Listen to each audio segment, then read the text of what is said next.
Hola con todos, en esta oportunidad voy a realizar un video de uno de los tantos usos de la derivada. Sabemos que la derivada tiene diversos usos en el campo de las ciencias, matemáticas, física, entre otras. Y en este caso voy a usar la derivada para graficar funciones. Sabemos que se puede graficar funciones con más precisión o digamos más precisas utilizando las derivadas y obviamente de manera manual, porque sabemos que hoy en día hay diversas aplicaciones que de una nos grafican, ¿no? Pero en este caso vamos a usar las derivadas para que así cada uno podamos simplemente con nuestro lapicero, nuestro lápiz y nuestra mano graficar distintas funciones que quizá no sean fáciles a simple vista. He citado un ejemplo no muy complicado para que así pueda ser entendido por muchos. Tenemos la siguiente función. Para graficar y emplear el criterio de la derivada vamos a dividirlo en tres pasos importantes, que son los siguientes. El primer paso, determinación de los extremos locales, máximos y mínimos locales, que son puntos. Voy a explicarlo de manera fácil. Lo primero que debemos hacer es derivar nuestra función original, que sería la de ahí. Al derivar dicha función original, nos quedaría de la siguiente manera. Entonces, al derivar dicha función original, lo que pasamos a hacer es que a dicha primera derivada, vamos a llamarle primera derivada, vamos a igualarle a 0. O sea, esa función cuadrática que nos quedó, vamos a igualar a 0. Y eso podemos resolverlo fácilmente. Hallamos las raíces, ¿verdad? Es una función cuadrática o una ecuación cuadrática.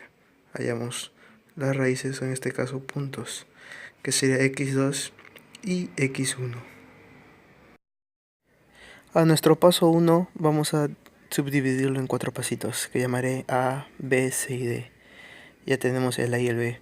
El paso C consistiría en aplicar la segunda derivada a nuestra función original, o simplemente derivar una vez más a la primera derivada.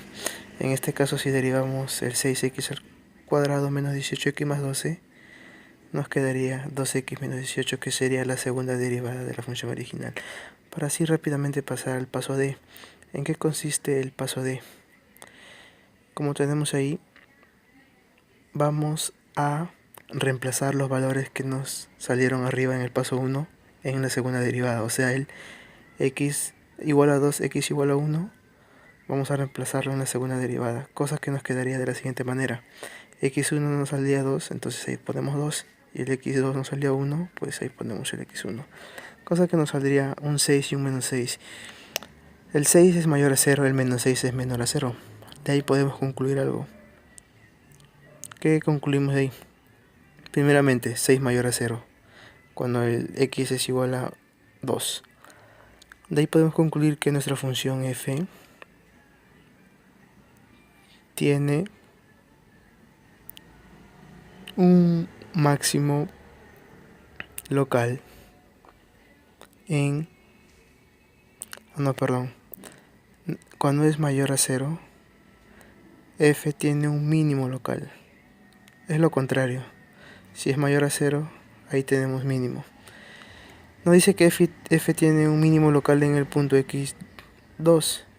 Y cuando es negativo, o sea el menos 6, nos dice que f va a tener un máximo local en el punto x1. ¿Y cuáles son esos valores máximos y mínimos? Simplemente lo obtenemos el valor mínimo local. Se va a obtener al reemplazar el x2, el punto 2 en nuestra función original.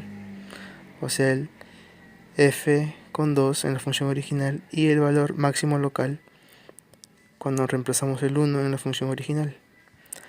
Una vez, como tenemos ahí, reemplazamos el 2 ahí, en nuestra función original, y el 1 en nuestra función original, nos va a quedar que f reemplazado en 2 nos va a dar 1, y f reemplazado en 1 nos va a dar 2.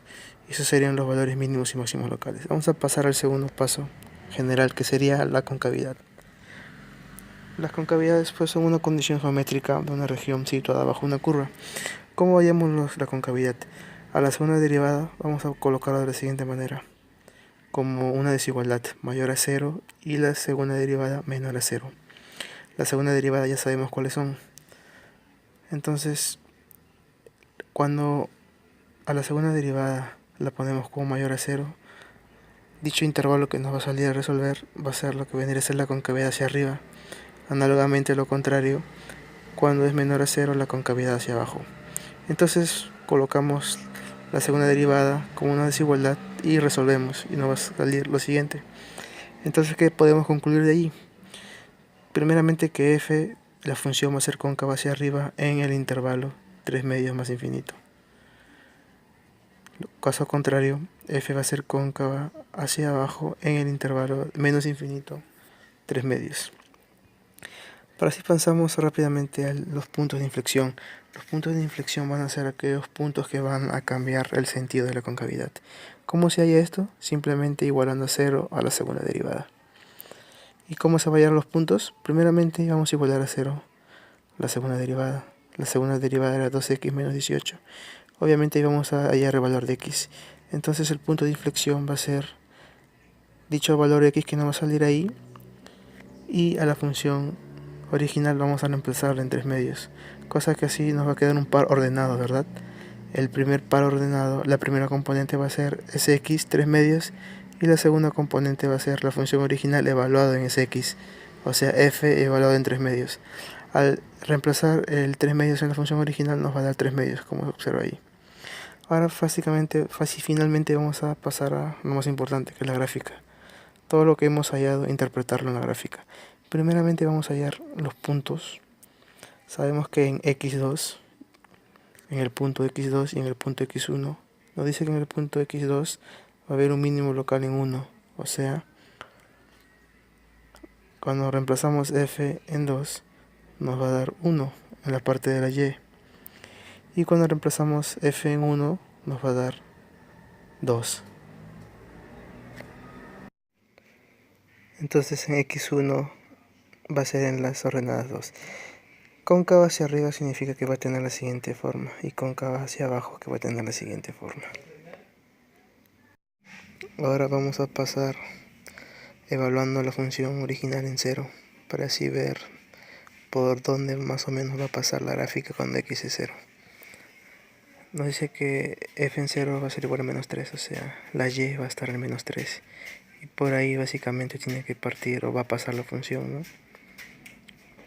Entonces más o menos vamos a ir graficando. Quizá no con mucha precisión porque con una mano estoy agarrando la cámara, pero más o menos sería de la siguiente forma.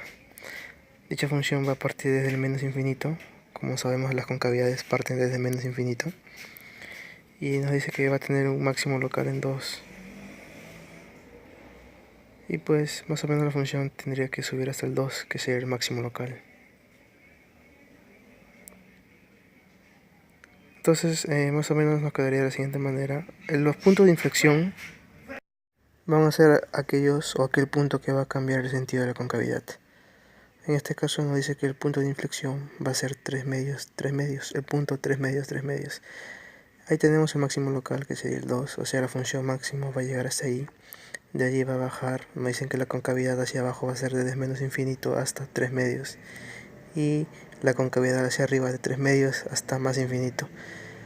Entonces el punto 3 medios y 3 medios, que sería lo que está ahí, sería el punto de inflexión. Y de ahí concavidad hacia arriba desde 3 medios, nos dicen que la concavidad hacia arriba va a ser de 3 medios, o sea desde el x 3 medios hacia el infinito. Y el punto de inflexión sería aquel punto como hallamos 3 medios y 3 medios. Más o menos, supongamos que ahí tenemos la gráfica, llegamos a 2, que era el máximo local, de ahí bajamos, ¿verdad?